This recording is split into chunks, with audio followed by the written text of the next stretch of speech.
Good morning, I am Lena, a proud owner of about 620 slaves and a beautiful piece of land on Samui in Thailand. Woohoo! Not to mention the website walktherightpath.com and the company Walk the Right Path. What do you think of the name? You must like the name because it's long and unusual, hard to spell for Thais and difficult to remember. Now, what's next? The land is there, the company is in place, you are here and you are helping me. Great, great, great, great, great. Let's continue. What's the first thing I'm going to do on that land? Do I want empty advice? No, I want practical help. This is all I accept. Not, Lena, you should do this or you should do that or you should think about this and this because there's so much coming from different sides. Oh, you should. Ooh. And the information is contradicting itself. Coming from different sources. Yes, of course, everybody has an opposite opinion to me and to each other. Where's the middle way? Where is this right path? Yes, and getting back to tiles, I have almost forgotten the tiles of the people who have contributed to the land. Tiles to go on the land, but since we are going to do this and this and this with digging, building and whatever else, we better plan it all first. And when the basics are in place, we can build the right path for me to walk on bare feet every morning according to the plan which was made a few months ago. What I want to start with is this. And I spent half a day yesterday looking for the master who made this fence. You see, there are a lot of stone fences around, but none of them are really perfectly matched. Look at this. Look at the stonework here. Every rock is in harmony with the next rock. There's almost no gap, no cement in between. He is good. And I have found somebody who knows him. And he called him and asked for the prices. And they're okay.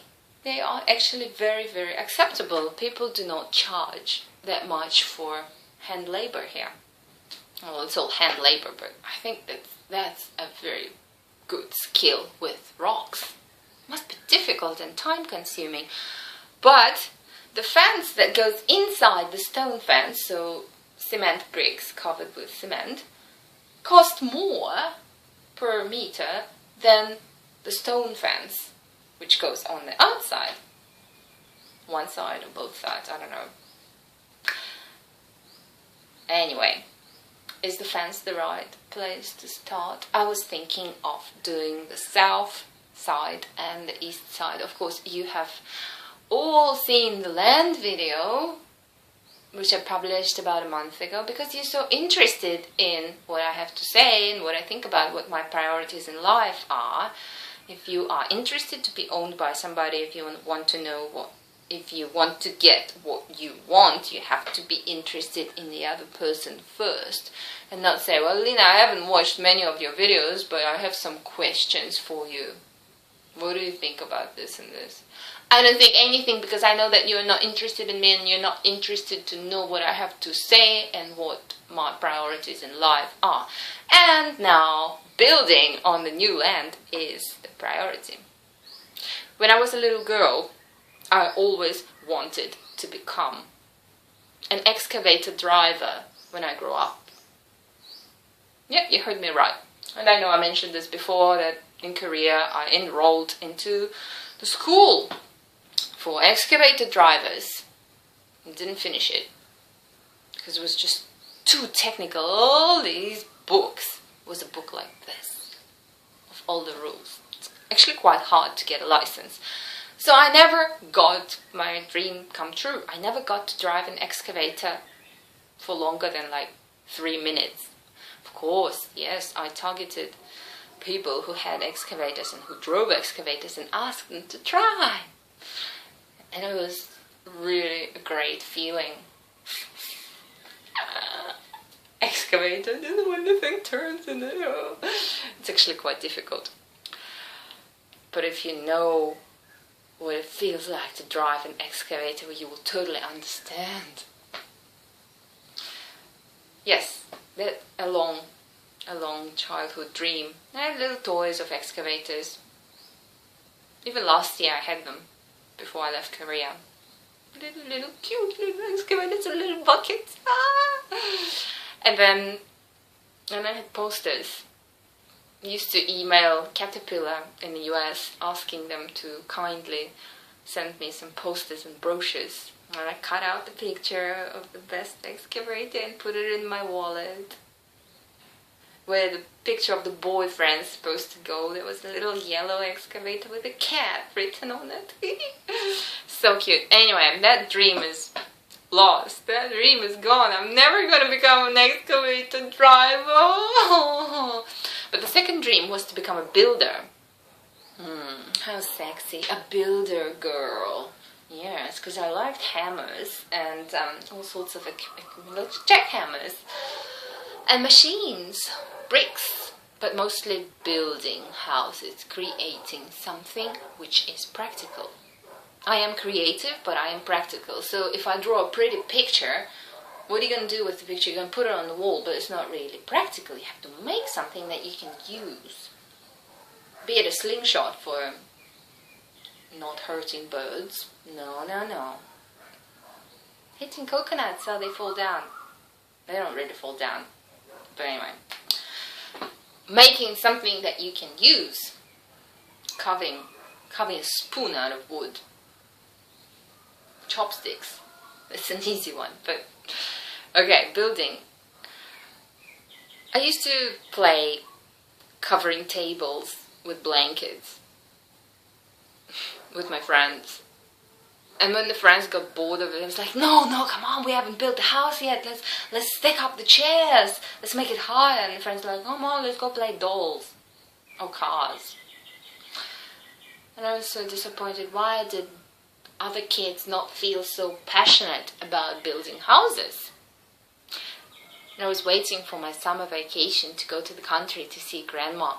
And it wasn't about seeing grandma. It was about building houses out of natural materials, out of sticks lying around and here and there, and tying them up with grass and whatever else. Didn't look like a house in the end, but it was all about the process. And this is what it is about right now. It's about the process of drawing up a house, deciding on the plan, thinking about the fans, thinking about the path, drilling water, all these practical, useful things. No, it's not going to be a little pretty sculpture of a doll, which I can do, but I'm just not interested in it. I'm through that. If it doesn't have a use, it's useless. And art, yes, it's beautiful, but what are you going to do with it? I never keep my paintings, never keep my drawings, although I love to paint and draw, but that is something to purify your soul, like a detoxification of your mind. Get it on paper, get it on canvas, get rid of it. No attachments. But a house is different. A house is something beautiful. So is a fence. And of course, I'm a big fan of the golden ratio. If you don't know about it, read about it. It is magic. It is when you intuitively know it, you feel it, but you don't know the reason why you like it. The balance in nature, the curve of a certain degree. Not a curve like this, not a curve like that, but a curve like that. A ratio of the portion. 1 to 1.618. A ratio in our face. From here to here. I don't know, I've never checked mine. But you can check it. Here. I have a good screenshot of the face. I'm going to stick it more into the camera. Is it straight?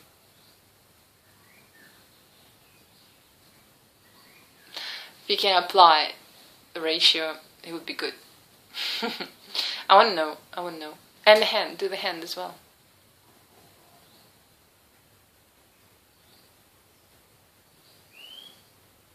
Do you get it? If you don't know what I'm talking about, go into Google, click on images, type in golden ratio, and you will see that it's an ancient proportion. It's a proportion that's in nature everywhere. And many architects, many designers rely on it for making something that appeals to everybody. When you look at a Porsche and think, it's beautiful, but you don't know that it's designed based on the proportion. When you look at a Lamborghini, or whatever, I don't remember what brands use it. When you look at a Toyota logo or what other logo? Can't remember. At the Greek buildings, at the sunflower, it's a common one. They always make an example of sunflower. How all the seeds inside, all the curves, all the lines are based on the golden ratio, on the golden proportion, on the golden mean, whatever you call it. And I love the architect Franklin Lloyd Wright because his houses are basically built according to that ratio too. Interesting houses. Hopefully I'll be able to use some of the elements of his design too. But first the fans. First the fans. Do you feel the excitement? Do you feel the joy here? Do you feel the passion? I'm full of passion. Whatever I do it with passion. That's why I don't work, because I know that I can't put passion when something is driven by money. I want to help people, but I don't want to be paid for what I do. And that is to remind you that donations for the building are welcome. Of course, you know my PayPal, PAULINA_NZ, stands for New Zealand, at naver.com, NAVER.com. You can confirm it with me. Hey. What? You did help a lot with the land. And that's great. We are part of the same community. I am your leader. You are to worship me. You are to help me achieve what I want to achieve. Because that is what makes you happy. Am I right or not? You're not so sure. Well, if you're not so sure, think about it. If you are sure, then do what I say. So the fence.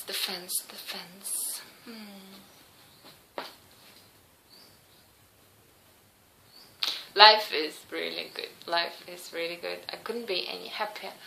I have a beautiful juicer. It makes the most amazing juice, keeping all the vitamins fresh. It's not a compromised juicer. It's probably the best juicer invented, because it was made in Korea, of course. Like everything. Yes, I am patriotic. And a beautiful trampoline that I spent most of last night on.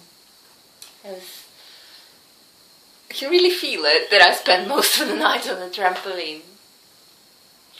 But it brings so much joy every day, and it doesn't wear out, because it's an innocent desire. It's a desire. This is what I'm doing back there. Playing with things, trying to grab it, twist it with my toes. And land.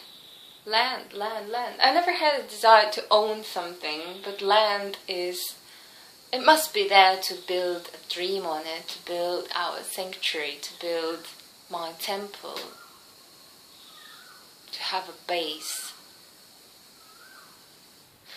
This time of life when you need to have a base. And I couldn't do it without you. I couldn't have done it without you. Thank you. You make me happy. You make me smile. You make me feel the way I feel today. And I really felt cut off from you with the last 3 days with no internet. Something was missing, a very important part of my life. Connection. If you feel it, you know that I'm talking to you. Too much blah blah. It's 9:30 already and I better go and have breakfast. How romantic. Ooh.